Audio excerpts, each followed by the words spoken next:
Okay, let's unpack this. Imagine a world where you can bring the most complex visual ideas to life with just, well, a simple conversation, where even a banana can, like, spark a digital revolution.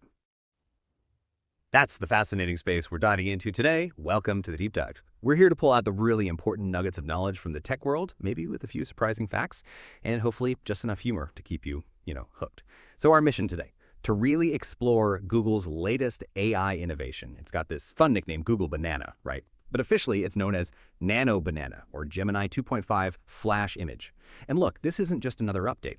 We're talking about a tool that's genuinely reshaping AI image editing, making high-quality stuff incredibly faster and way more accessible for pretty much everyone. Forget just, serious business uses. This is about imagination, experiments, fresh ideas. Yeah, and what's truly fascinating here, I think, is how quickly that playful name, Google Banana, actually stuck. For such a professional-grade solution, too, Google unveiled this in 2025, and you're right, it's already transforming the creative landscape. It kind of shows how powerful and, well, intuitive something has to be for people to just grab onto it like that. Gives it a memorable name. It really hints at a big shift in how we'll engage with digital images. The idea of just telling software what you want, instead of fighting with menus and layers, it sounds almost, revolutionary. Yeah. For our listeners who've maybe spent years mastering Photoshop, grappling with layers, brushes, masks, that pain.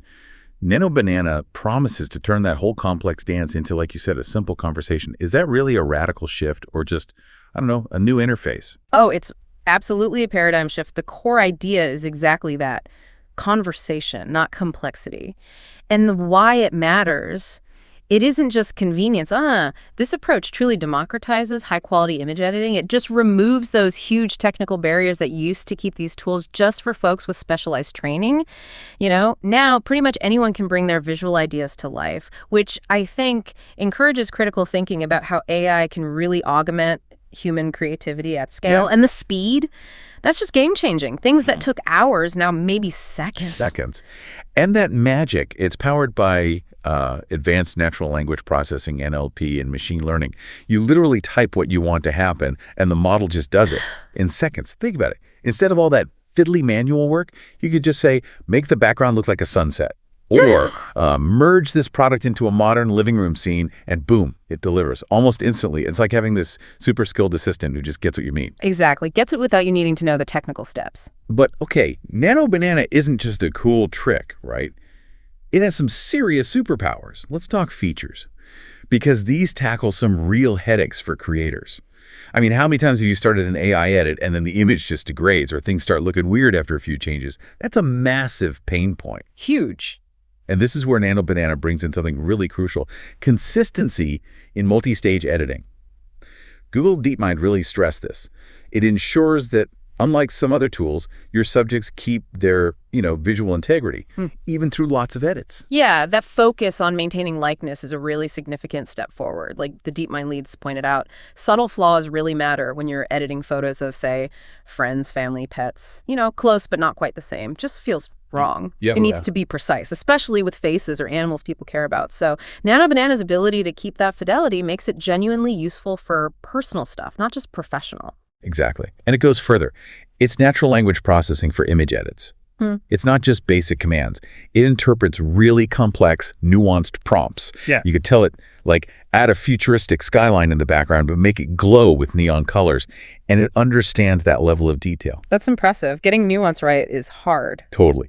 Then there's its incredible image blending capabilities. Imagine just seamlessly merging photos into one natural-looking picture. Right. No more awkward cut and paste. And for everyone who likes to tweak things, iterate. It offers multi-turn editing support. You refine step by step, and the AI remembers the previous commands.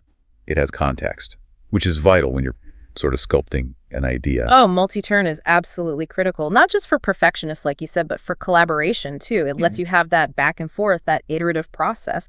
You're evolving the vision with the AI, not starting over every time you have a slight change of mind. Right, like a conversation. And finally, there's style mixing and creative experimentation. This lets you borrow textures, styles, effects from one image and slap them onto another. Want your product photo to have the vibe of a fantasy painting? It can do that. Wow. It just opens up totally new creative avenues that used to need, like deep art knowledge or complex software plugins. Okay, so the features sound great. Yeah, incredible in theory. Yeah. But what does it actually look like in practice? Let's look at some real-world magic from the tutorial they put out. So imagine transforming a selfie. One user took a simple picture, herself in her car, right? And with a pretty complex prompt, asked it to make me look like a princess in the Ramayana holding flowers. Okay. And the AI kept her face's likeness, but created this beautiful image. Indian princess vibes, medieval era, sari, flowers, the works. Her face was the same, just styled differently. That really shows off that consistency feature we talked about. That's pretty cool. Maintaining the face is key. Totally. And another brilliant example, the blending capabilities. A user wanted to combine her selfie with a picture of her dog, Lucy. The prompt was something like, make this woman pet this dog and create a picture of them together. Right. The result, they said it was supernatural, her carpet was still there, a couch in the background appeared, it looked realistic, like it was actually taken in her living room. You'd absolutely believe it was real.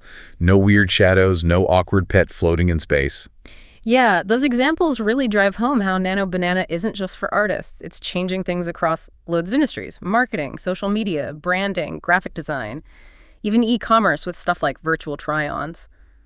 The impact is broad because, well, the output is frankly impressive, gives users so much creative freedom. The only real limit seems to be the quality of your prompt. The more creative and precise you are, the better it gets. It's almost like learning a new language, isn't it? Prompting is a skill. That's a great way to put it. It's also fantastic for AI interior design. You could upload a picture of a blank room, then say, add a floor-to-ceiling bookshelf here, and bam, high-quality image even on the free plan. Then you can go again, add this sofa where it fits best, and you end up with this beautifully arranged, realistic room. It's like having an interior designer on call, just trying stuff out in seconds. Yeah, the speed for iteration is amazing there. And then there's virtual try-on. Finally, maybe an end to awkward dressing room photos. Or ordering clothes online only to find they hang weirdly. Oh, that's a big one for e-commerce. Right. Users upload a pic of themselves, a dress from a website, ask Nano Banana to combine them. The tutorial showed someone refining the prompt, make this woman wear this black dress, making sure the old clothes were gone. And it resulted in a full preview of the dress on her. It's quite something. It really is. The potential there is huge. So, okay, people are probably wondering, how do I get my hands on this digital banana? Well, Nano Banana is surprisingly accessible, actually, for casual creators just messing around. You can go to Google AI Studio, sign in with your Google account, pick Gemini native image. Easy. It's also built right into the Google Gemini app on your phone. So it's right there for many users already. Exactly. And for developers, enterprises, people wanting custom stuff for automation, it's available through Vertex AI Studio and the Gemini API. But it's not just Google's world. You can find it on third-party platforms too. Like ImagineArt, they offer a really intuitive interface for non-techie users. And Imagen, that's a freemium app for iOS and Mac. It now uses Nano Banana under the hood. People praise it for hyper-realistic edits without even needing Gemini directly. This wide integration from free tiers all the way to developer APIs, it really shows a clear strategy. They want to make this advanced AI editing widely available, which is such a contrast to how things used to be with complex, expensive software needing tons of training. That accessibility really is a paradigm shift for creative tools, putting serious power in millions of hands. That flexibility is definitely key. And pricing, there's a free tier, limited daily credits, good for starting out. For heavier use, the Gemini API has paid options, pretty cheap actually, like 8.039 per image, depending on complexity. Low. Yeah, and platforms like ImagineArt have subscriptions, maybe around $10 a month with a good chunk of credits. So options for pretty much everyone. Good to have tiers like that. So sounds almost too good to be true then, doesn't it? As always with new tech, Nano Banana does have its kryptonite. Some limitations, things to consider. For professionals relying on this, say for client work, how much of a deal breaker are things like potential image quality degrading after lots of edits? Where artifacts appear, things get a bit pixelated. Yeah, those are definitely crucial points. While it's powerful, these limitations are real. You have to factor them in, especially for high-stakes stuff. We do see that potential quality degradation after many edits, and sometimes facial distortions can creep in, particularly if you're altering a face multiple times, like you mentioned with the virtual try-on. Right. Also, when changing clothes, sometimes incomplete removal happens. Bits of the old outfit might linger. They're not always deal breakers, depends on the use case. But yeah, you need to know the tool's current boundaries. And I've heard about device compatibility issues too. like older phones or computers might struggle. That's possible, yeah. It's heavy processing. Plus, if you use it on Google Gemini directly, your images get that visible Gemini logo watermark. Though, worth noting, apps like Imagen apparently offer a watermark-free option. Right. And actually, speaking of watermarks, the inclusion of Google's Synthety watermark on images from Gemini is really important. This isn't just a logo. Synthety is like an invisible, embedded tag that verifies it's AI generated. It's a critical step for transparency, which is so vital for building trust, especially as these tools get scarily good, making it hard to tell AI from reality. That watermark helps everyone understand what they're looking at. That's a really good point. Transparency is key there. And on the flip side of those quality issues, the sources mentioned a fix, didn't they? The ability to upscale this image using tools like Imagen, to restore crispness after lots of edits, bring back clarity. So there are workarounds. Absolutely. Ways to mitigate it. And honestly, even with the limitations, so much of Nano Banana's power comes down to the prompt itself. The more creative and precise you get with your instructions, the better the result. It's becoming a real skill, crafting that perfect prompt to guide the AI. Yeah, the art of the prompt. So wrapping up, what does this all mean for us? We've seen how Nano Banana is, well, a game changer, turning complex editing into just a conversation. It's kind of a small idea named after a fruit, right? But with huge implications for tech, AI, creativity, pushing boundaries for everyone, from casual users right up to big enterprises. And hey, by the way, we'd love for you listening to try something fun. Go generate your own Nano Banana image using whatever AI tools you like. Share it with us in the comments. We'll be looking for the most creative ones. Might even feature some later. Yeah, do it.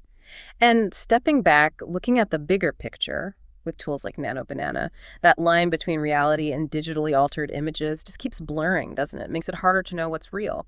And it makes you wonder, as we get hyper-personalized art, immersive AR, VR experiences becoming normal, what's the next frontier for human creativity? When the technical hurdles to making basically any vision real are almost entirely gone, will the true art be in the vision itself? Or maybe in the prompt that conjures it? Something to think about. Definitely something to think about. Stay curious, stay sharp, stay beyond busy work.